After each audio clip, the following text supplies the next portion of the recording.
Voilà. Alors, comme je disais, j'aimerais vous emmener à s'attarder un peu à nous poser la question qui es-tu? Et c'est une question qui nous a été posée également durant la semaine de prière, que j'espère que nous avons suivie la semaine passée.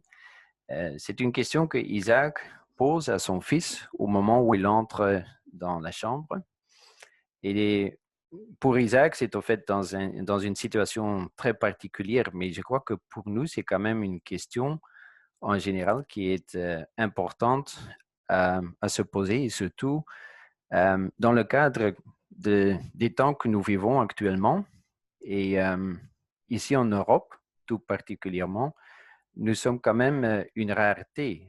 Je crois que avoir la foi en quelque chose, c'est devenu quelque chose de très rare. Nous sommes plus dans une majorité. Et donc, je crois que c'est très important de savoir et de pouvoir répondre à la question si un jour quelqu'un nous pose qui es-tu?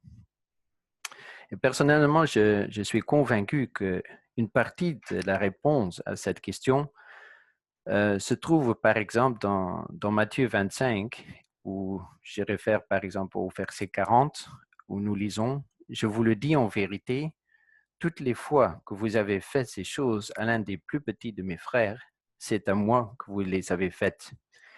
Et cela démontre en effet un peu comme nous avons également vu dans l'école du sabbat, que ce que nous faisons et les actes sont au moins tout aussi importants que les paroles que nous parlons. C'est bien de parler d'éducation et c'est bien d'expliquer des choses, mais si cela ne va pas de pair avec des actes conformes aux paroles que nous avons dites, je crois qu'à ce moment-là, nous avons perdu une bonne occasion de se taire. Mais d'un autre côté, je crois que c'est également très important de faire attention de ne pas aller ni à gauche ni à droite. C'est-à-dire, souvent on entend que ce qui importe, et parfois on dit même l'unique chose qui importe, c'est ce que l'on fait. Je crois que c'est très dangereux d'aller dans cette direction-là, dans une extrême, dans cette direction-là, parce que on peut également se poser la question, tout en sachant en effet que les actes sont très importants, on peut se poser la question, oui, mais est-ce que quelqu'un agit différemment de la façon dont il pense? Je crois que la façon dont quelqu'un pense et la façon dont il croit va déterminer la façon dont il agit.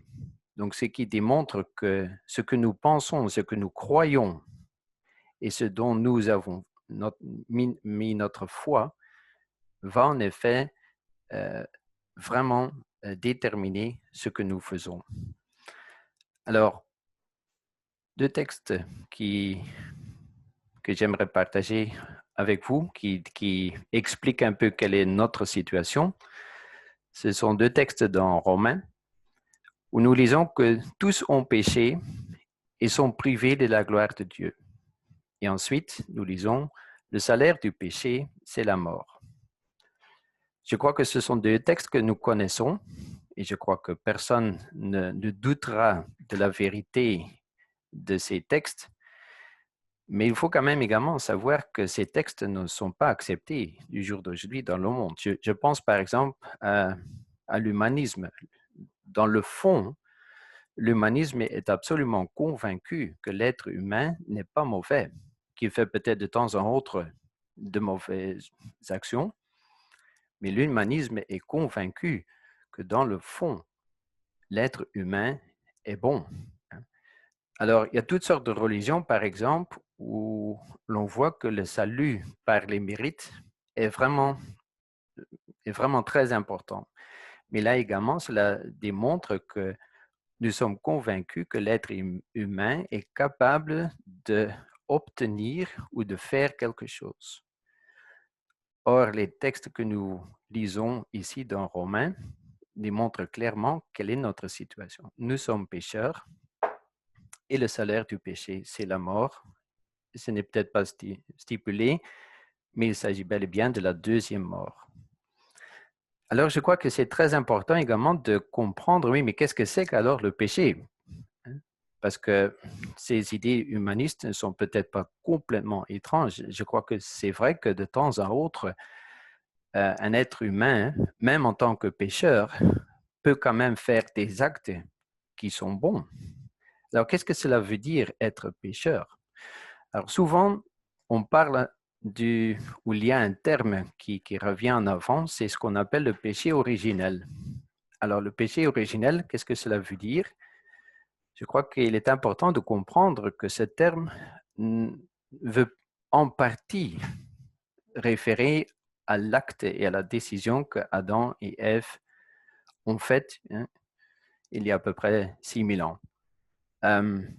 C'est vrai que cet acte est décisif, tout particulièrement pour eux, mais ce qui est important à comprendre, c'est que le péché originel, ce concept, veut surtout dire que nous, en tant que descendants d'Adam et Ève, que nous sommes nés pécheurs, que nous sommes nés avec une séparation de Dieu et que ce fait-là fait donc que nous sommes pécheurs. Et je crois qu'il est quand même très important de comprendre quelles sont les conséquences de cette façon de penser. Parce que si en effet nous sommes pécheurs par le fait que nous sommes descendants d'Adam, cela veut donc dire que nous sommes en fait nés d'une certaine façon. Et en fait, cela veut dire que nous héritons de toutes sortes de choses et que nous en subissons les conséquences. En fait, petit à petit, on en revient à dire que Dieu a créé le monde avec un système où l'être humain peut avoir des enfants et qu'il y a un lien de hérédité et par ce lien, nous héritons du péché. Donc, en fait, cela revient à dire que petit à petit, on met Dieu comme étant celui qui est à la cause de notre problème. Et en plus, quand on prend surtout le deuxième verset, en plus, on voit qu'en fait, on est convaincu, quand on pense donc selon l'idée du péché originel, que nous sommes nés pécheurs, cela revient donc à dire que selon Dieu, le fait que nous sommes nés de cette façon-là, qui est en fait quelque chose d'inévitable, car nous n'avons pas choisi la façon dont nous sommes nés, que par le fait que nous sommes nés de cette façon-là, il serait juste que nous obtenons la mort, la deuxième mort. Je crois qu'il est clair que ce concept de péché originel, même s'il est très largement répandu, n'est pas biblique. Hein. Au fait, ce péché originel fait de sorte que nous commençons à démontrer Dieu d'une certaine façon où nous ne donnons pas gloire à Dieu. Alors, la question qu'on peut se poser, c'est comment doit-on comprendre ces textes? Qu'est-ce que c'est que le péché? Et je veux être très clair, il est clair que nous sommes nés d'une nature déchue, ce qui veut dire que c'est pour tout et chacun d'entre nous plus évident de choisir pour le mal que pour faire le bien. Mais être né d'une nature déchue ne veut pour ça pas dire que nous sommes nés pécheurs. Il y a un texte que j'aimerais partager dans ce sens avec vous. Nous le lisons dans Jean 15, où nous lisons « Si je n'étais pas venu et que je ne leur eusse point parlé, ils n'auraient pas de péché. Mais maintenant, ils n'ont aucune excuse de leur péché. » C'est Jésus même qui est à la parole ici. C'est pour cela que le texte est en rouge. Et en fait, il s'adresse à des pharisiens. Mais je crois qu'ici, peu importe à qui ces paroles ont été dites, je crois que ces paroles sont en fait pour tout un chacun entre nous. Et nous continuons au verset 24. « Si je n'avais pas fait parmi eux les œuvres que nul autre n'ait faites, ils n'auraient pas de péché. Mais maintenant, ils les ont vus et ils les ont haïs, et moi et mon Père. » Donc, ce qui est important à comprendre ici, c'est que quelqu'un, à un certain moment, vient au point de comprendre ou d'avoir une expérience où, par exemple, il entend quelque chose. Et alors la question est, que vas-tu faire avec ce que tu as vécu, ce que tu as vu, ce que tu as entendu, ce que tu as compris. Cela ne démontre pas que nous avons changé de nature. Les personnes qui ont vu les œuvres que Jésus venait de faire n'ont pas changé de nature. Ils avaient encore toujours cette nature déchue. Mais ça n'a rien à voir avec le péché. Le fait est, ou la vraie question qui se pose, c'est maintenant que Dieu nous a donné quelque chose, comprendre quelque chose, peu importe, quelle est l'attitude que nous allons prendre vis-à-vis de ce que Dieu nous a donné? Et donc, cela démontre que le péché n'est pas relié à quelque chose qui est inévitable, mais le péché est relié au fait que nous devons faire un choix et que nous portons la responsabilité pour le choix que nous faisons. Deux textes qui sont, je pense, j'espère, très connus, surtout le deuxième texte, mais j'aimerais quand même également m'attarder au texte que nous trouvons dans Romains 4, au verset 6, qui sont, selon moi, le cœur même de ce que c'est qu'être chrétien. Nous lisons, de même David exprime le bonheur de l'homme à qui Dieu impute la justice sans les œuvres. Donc, qu'est-ce que Dieu fait? Dieu impute la justice à l'homme. Alors, je ne sais pas en quelle mesure le mot imputer est vraiment connu. J'ai un peu recherché. Dans le Larousse, nous trouvons que imputer, ça veut dire attribuer à quelqu'un. Donc, il nous attribue la justice. Donc, ça veut dire, c'est attribuer, ça veut dire que nous ne l'avons pas mérité. Ça ne veut non plus pas dire que nous avons grandi dans une sorte de processus afin d'obtenir quelque chose. Cela ne veut non plus pas dire que, par exemple, parfois on entend le terme infusé, ce qui voudrait dire que petit à petit, c'est introduit dans notre esprit. Non, le terme qui est utilisé, c'est imputé. Donc, nous ne l'avons pas mérité et c'est Dieu qui nous impute la justice sans les œuvres. Et donc, le deuxième texte dans Jean 3, qui est sans aucun doute très connu, car Dieu a tant aimé le monde qu'il a donné son Fils unique, afin que quiconque croit en lui ne périsse point, mais qu'il ait la vie éternelle. Dieu, en effet, n'a pas envoyé son Fils dans le monde pour qu'il juge le monde, mais pour que le monde soit sauvé par lui. C'est ce qu'on appelle donc la justification par la foi. Et si on reprend Romains 4, mais le verset suivant, le verset 7, nous lisons « Heureux sont dont les iniquités qui sont pardonnées et dont les péchés sont couverts. » Donc, cette justification par la foi démontre quel énorme don que Dieu nous a donné. Mais je crois qu'il est important également de comprendre parce que parfois, du jour d'aujourd'hui, il y a d'autres façons de nommer les choses.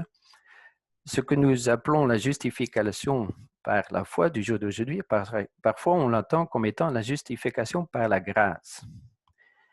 Et je crois qu'en effet, la grâce est un terme qui est très, très proche des textes que nous venons de lire. Mais il y a quand même une différence entre justification par la foi et justification par la grâce. C'est un acte de grâce. Ça, il n'y a absolument aucun doute. C'est Dieu qui donne la justification par la foi. Il nous impute la justice. Mais c'est quelque chose que nous obtenons par la foi. Et c'est un acte de grâce. Parce que si on dirait que c'est justification par la grâce, ça voudrait dire que tout le monde obtient la justification. Non, il nécessite la foi. Alors, un autre texte que j'aimerais partager avec vous. Nous lisons dans 1 Corinthiens, car la prédication de la croix est une folie pour ceux qui périssent, mais pour nous qui sommes sauvés, elle est une puissance de Dieu. 2 fois dans le Nouveau Testament, nous lisons un texte concernant la puissance de Dieu. Et donc, ici, il est clair que la puissance de Dieu est ralliée à la croix. Dans l'autre texte, en Romains, la puissance de Dieu est ralliée ou connectée avec l'Évangile. Alors, en quoi est-ce que nous pouvons voir cette puissance? Alors, nous lisons à nouveau un texte, mais un peu plus loin, dans Corinthiens 6. Et c'est là ce que vous étiez. Alors, de quoi il s'agit? Si on prend les versets juste avant le verset 11, c'est-à-dire du 8 à 10, nous avons une description de ce que nous étions.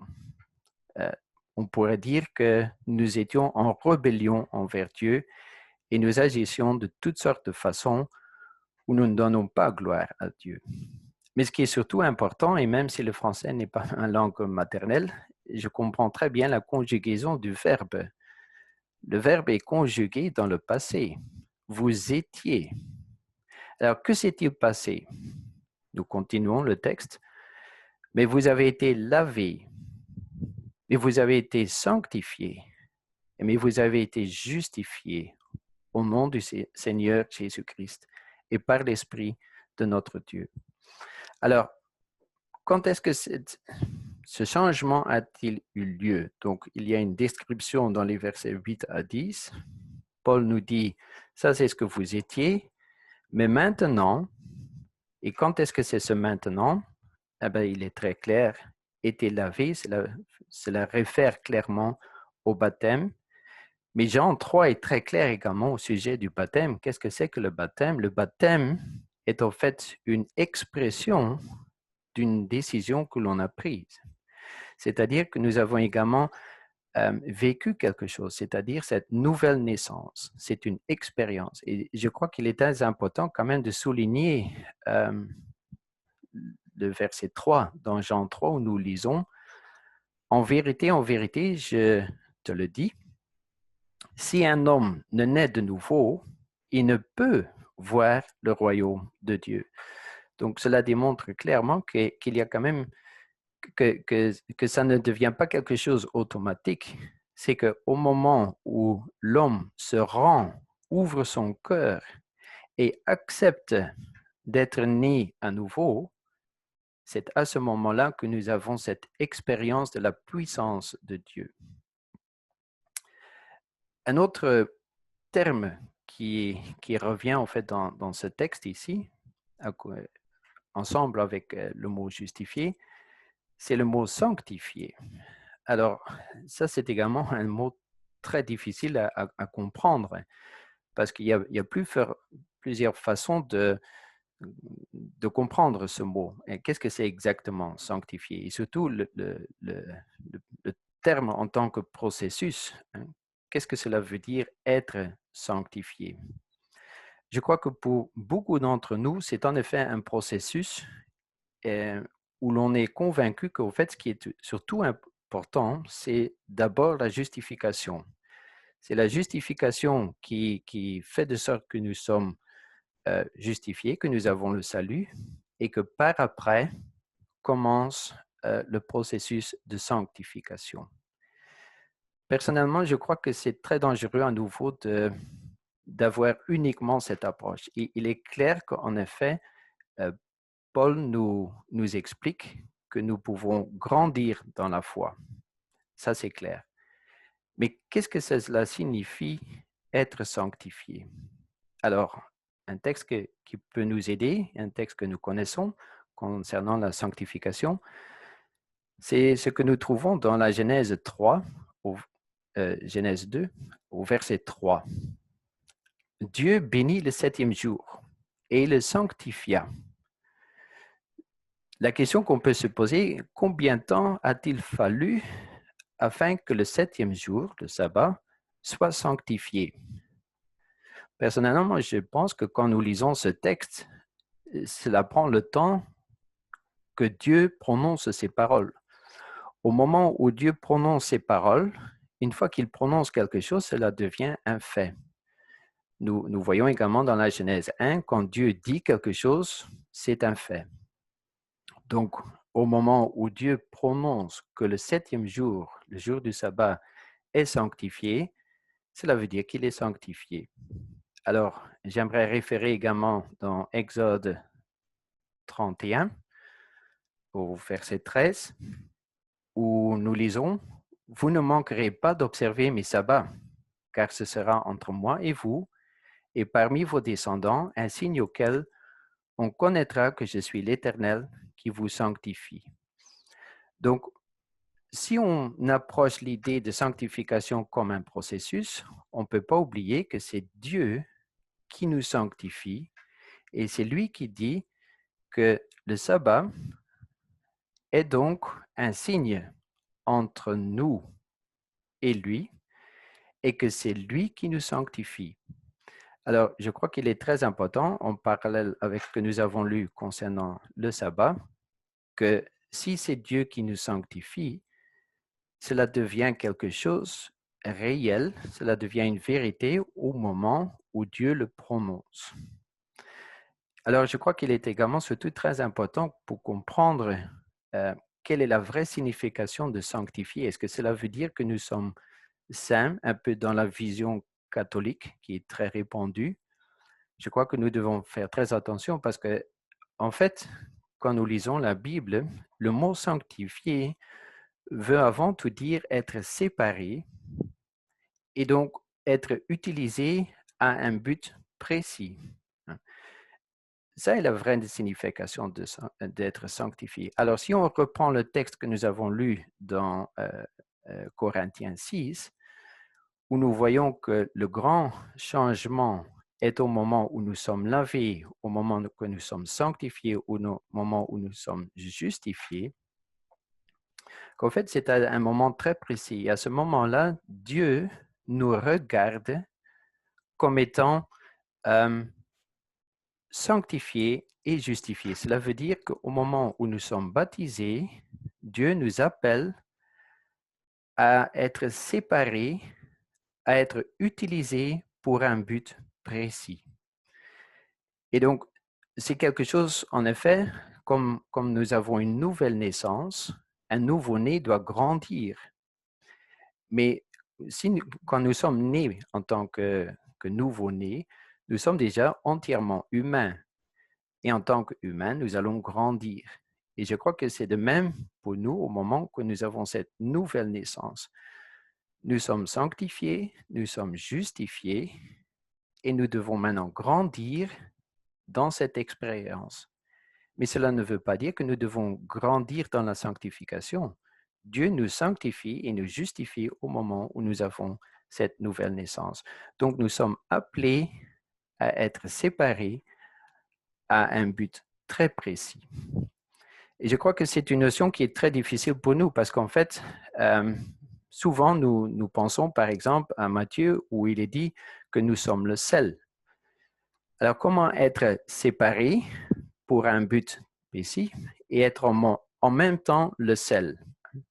Alors, j'aimerais quand même partager encore un autre texte dans ce cadre-là, le texte que nous lisons dans Ézéchiel 13, où nous donc lisons « Vous n'êtes pas montés devant les brèches, vous n'avez pas entourné d'un mur la maison d'Israël, vous demeurez ferme dans le combat au jour de l'Éternel. » Alors, ce texte également peut nous sembler un peu bizarre parce qu'en fait, souvent, nous avons l'habitude d'entendre l'appel de construire des ponts. Alors, ici, dans Ézéchiel, il y a justement le contraire. Il semble que Dieu nous appelle à construire des murs. Et donc, la question qu'on pourrait se poser, c'est mais pourquoi est-ce que Dieu nous appelle dans Ézéchiel, surtout au jour de l'Éternel, donc dans la fin des temps, de construire des murs, qui est vraiment l'opposé de l'idée ou du concept que nous avons d'être le sel et de construire des ponts.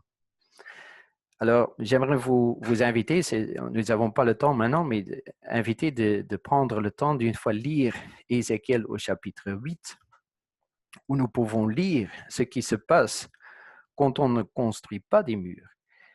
Parce que le mur, quel est le but d'un mur, surtout dans l'ancien temps? Le but d'un mur, c'est au fait de protéger, de sauvegarder. Et je crois qu'à ce moment-là, il commence à être clair. Nous commençons à comprendre pourquoi est-ce que Dieu nous appelle à construire des noms. Pas pour faire de sorte que nous pouvons garder pour nous-mêmes. Non, nous protégeons ce que Dieu nous a donné afin que nous pouvons transmettre exactement ce que Dieu nous a donné. Parce que si nous ne préservons pas, si nous ne sauvegardons pas ce que Dieu nous a donné, et que nous faisons un mélange de toutes sortes de choses, à ce moment-là, nous ne serons plus le sel. Nous sommes encore du sel, mais nous n'avons plus le goût du sel. Pour être la lumière, nous devons être connectés avec l'huile. Nous devons sauvegarder cette huile.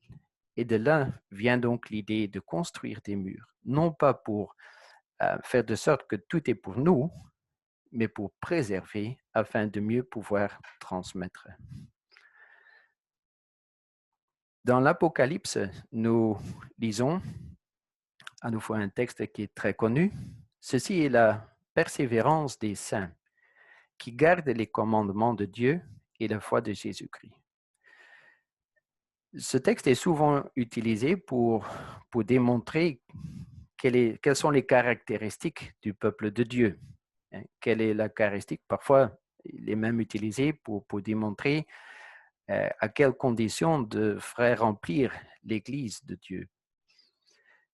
Et je comprends que tout un chacun, nous hésitons un peu à dire que nous faisons partie de ce peuple parce que ça nous semble quand même très haut. C'est quand même un niveau très haut. Garder les commandements et avoir la foi de Jésus.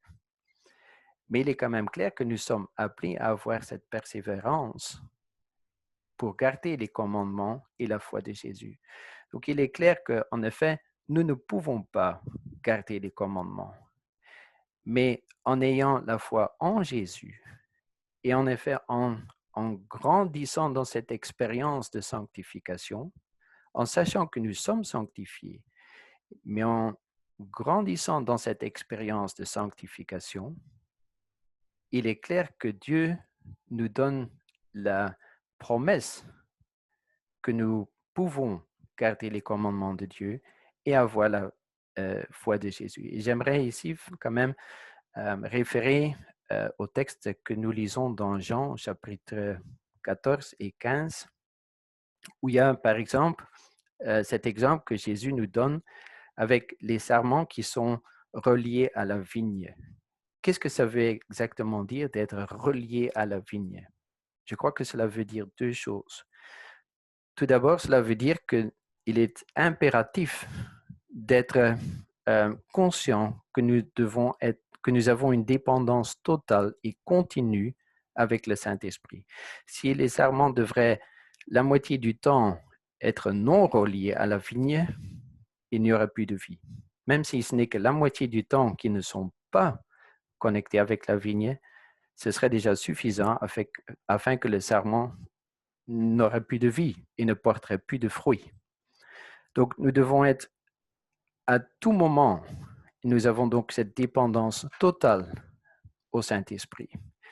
Mais en même temps, les serments sont appelés à porter les fruits de la vigne, non pas nos propres fruits. Donc, cela veut dire que nous avons une soumission totale, mais soumission dans le sens où nous avons un engagement total. Nous sommes entièrement à la disposition de la vigne. Donc, c'est-à-dire que nous avons un engagement et à la disposition totale du Saint-Esprit. Et parfois, nous prions, par exemple, la prière où nous disons Seigneur, je me rends à toi et je me donne totalement en qui je suis et ce que j'ai. Et je crois que c'est très important de souligner ces deux choses. Qu'en effet, tout ce que nous avons, parce qu'en fait, ce que nous avons, nous l'avons reçu comme bénédiction. Mais en même temps, tout ce que nous sommes, nous donnons tout.